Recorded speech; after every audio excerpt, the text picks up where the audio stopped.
one thing. What? I am sure that Boogie Cousins is uncoachable. He went through 5 or 6 coaches in Sacramento. He didn't listen to any. He does not allow himself to be coached. And Alvin Gentry, who is your friend and my friend, Alvin Gentry is not going to be able to coach him because nobody's able to coach him. If I am New Orleans, I go right to the phone. I call John Calipari, and I say, how much money? You just said nobody can coach him. Calipari can. Tony Kornheiser not holding back. That was Kornheiser yesterday on PTI saying DeMarcus Cousins is uncoachable and the Pelicans should reach out to his college coach, John Calipari. On yesterday's episode of the Dan Patrick Show, Calipari said that move will not be happening. Stephen A., do you agree that the Pelicans should reach out to Coach Cal? No, I do not. I don't think that John Calipari has any business coaching in the NBA. John Calipari and I go back more than 20 years. I've known John Calipari since my days covering Temple University for the Philadelphia Inquirer when he was at UMass with Lou Rowe and Mike Williams and Marcus Camby in the crew. Or one of my dear friends is Bruiser Flint, his former assistant coach. As far as I'm concerned, I wish he had Bruiser with him now because I love Bruiser with him. But let me be very, very clear. John Calipari belongs in the college game. I think he's too fiery, far too emotional, and I don't believe, I'm just going to say this, I don't believe he has the discipline to deal with the inevitable mistakes athletes make over the course of 82 games. I think he's older. I think he's accomplished and established his level of greatness. I think he needs to stay in the collegiate game because during game time, it's less of a time, and the greatest attribute he has is being a salesman. And at the end of the day, that's not as required as much in the professional ranks as it is in the collegiate ranks. The only other thing I would add is this. As much as I love John Calipari and as great of a coach as I think he is, John Calipari needs to win more on the collegiate level. I understand the national championship appearances. I understand the Final Four appearances. I get all of that. As far as I'm concerned, he's too great of a recruiter and has had too many great players to have only one national championship on his resume. I need to see a little bit more. I see it from others. I need to see it from him. I would say in a one-and-done format, the best team doesn't always win. That's the advantage of the pros. In the NBA, more than any other sport, certainly more than baseball, more than the NFL, obviously more than college basketball, best team wins. Best of 7 in basketball, a fundamentally deterministic game, I believe, meaning luck doesn't play as large a role in the outcome of a game as it does in football or baseball. You have a best of 7 in basketball, you find out what's what. I think Calipari could do it in the pros. I think he'd be a really good fit with the Pelicans, actually, although, as I said, I like Gentry. And I wouldn't hold too much against him what happened with the Nets 20 years ago. It's been 20 years already. It's a long time. Look, if they actually wanted Calipari, and this was the first guy that came to everyone's mind, it almost felt like when this trade went down, when Boogie went to New Orleans, everyone was waiting to see who's the first person who's going to mention Calipari, because that's everyone, 2 Kentucky guys and bigs, and how you're going to get them to buy in. And that's what Calipari does, I think, Stephen A. Not just recruit, which is in a sense buying in, right, to what he's selling, but once he gets those guys in one-and-dones, then getting them to buy in to a team concept and to pulling together. He does that too. And considering these are 2 former players and they're going to have to buy in and figure out how to make it work together, considering the cachet, as you would say, that he now has built over the years at the college level, considering the fact that he does have some former NBA experience, and by the way, it wasn't all bad. He had a winning record one of those seasons with the Nets in a weak Eastern Conference. I don't think Calipari's a bad idea. In fact, in certain ways, if it doesn't work with Gentry, he might be perfect. The question is, what do you got to pay him? Because he's getting rich now. You got to back up the truck to pay Calipari in New Orleans right now.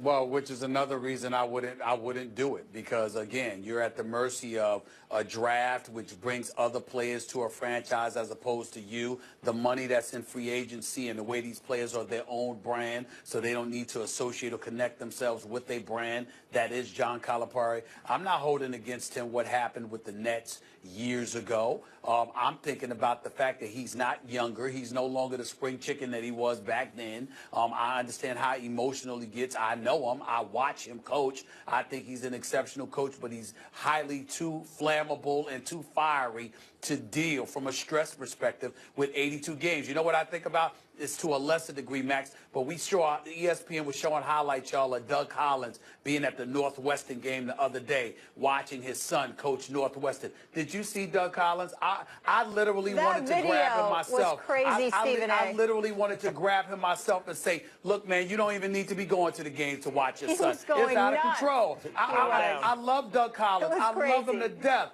And I learned basketball by talking to him personally every chance I get. He's brilliant with basketball, but he wears it on his sleeve so much. I was uncomfortable watching him at his own son's game.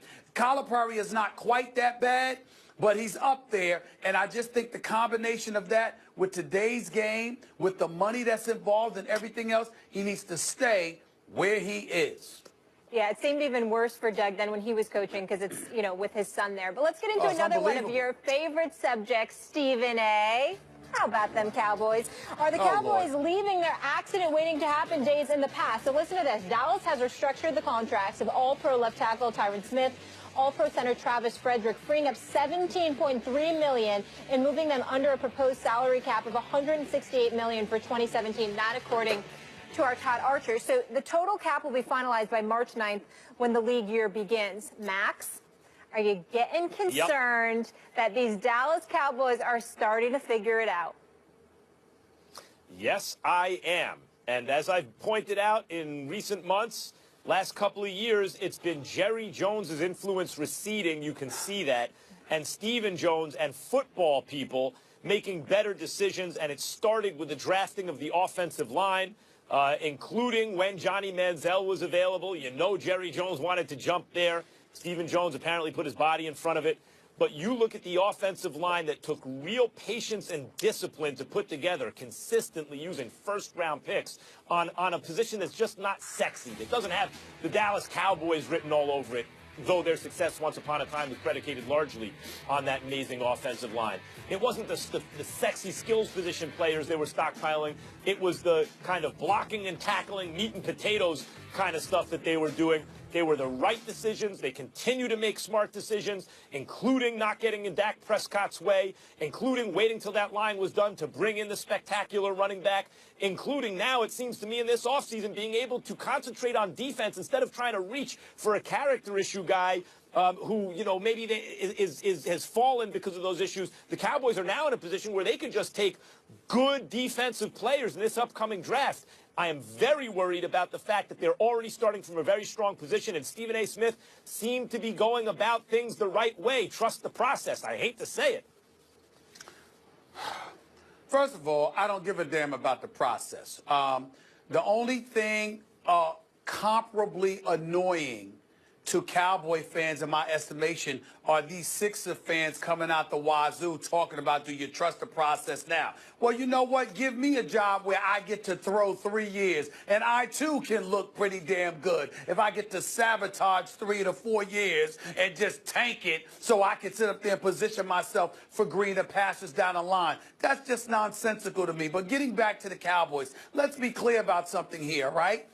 Bravo. Congratulations. You're making smart moves. Last time I checked, you did that when you drafted Zach Martin instead of Johnny Manziel. Last time I checked, you did that when you acquired Des Bryant. Last time I checked, you did that when you acquired Dak Prescott and Ezekiel Elliott, okay? So it's not that the Dallas Cowboys have been incapable of making good, solid, if not impressive moves. We understand that. That doesn't compromise what I have continuously said. I have continuously acknowledged that the Dallas Cowboys are on the come up. I picked them to win the NFC East last year before a game was played. But what did I say? What can go wrong will go wrong. You can book it. Whatever will go wrong, it will happen to them at the most inopportune times. I don't give a damn if it's in the regular season. I don't care if it's in a divisional playoff game. I don't care if they were lucky enough to get to an NFC championship game or a Super Bowl. What can go wrong with this black cat of a franchise will go wrong. That is what will happen. And I don't give a damn about some offensive linemen that are being taken care of. We want to protect Dak Prescott. Duh, we want a block for Ezekiel Elliott. Duh, who the hell can't figure that out? Sure, let them do it. It means absolutely nothing to me. In the end, they will lose. And that's all that matters to me. I don't care when it happens. As long as it's for the Super Bowl. That's all I care about. You're basing that on 22 years of futility in the playoffs, largely. You're basing that on Jerry Jones' reign of terror that really destroyed Cowboys fans' hopes. It's not just some superstitious thing where the franchise is cursed because they won Super Bowls in the past. You're basing it on that analysis or that conclusion on the way the Cowboys have done business largely over the last 2 decades. And my point is the way they're doing business has changed. Jerry Jones does not have his hands on the franchise, on the team in the same way in a way that's blasphemy on your part. I'm saying blasphemy on your part. What the hell are you bringing it up for, Giants fan? Why do you care? Don't come to me with that in February. Where the hell were you in September, October, November, December, and January? When it counts, I don't care. Anybody can talk about the Cowboys now. Listen, y'all choose to talk about the Cowboys on this hold it. Y'all choose to talk about the Cowboys on this elevated pedestal. I'm going to choose to remember the last time I saw them with their heads down, depressed because they lost to the damn Green Bay Packers. Don't come to me in the offseason in which they went home early yet again talking to me about the Cowboys. Come talk to me when the season begins. I'm going to enjoy my offseason knowing that they didn't win. I'm good. Stephen A. when the Cowboys win a Super Bowl. So Stephen A. saying that their dysfunction continues. How about the Lakers, though? Why does DeMarcus Cousins being traded to the Pelicans mean we are a long way from a return of Showtime for the Lake Show? Stephen A. will explain that in his final take. Stay here.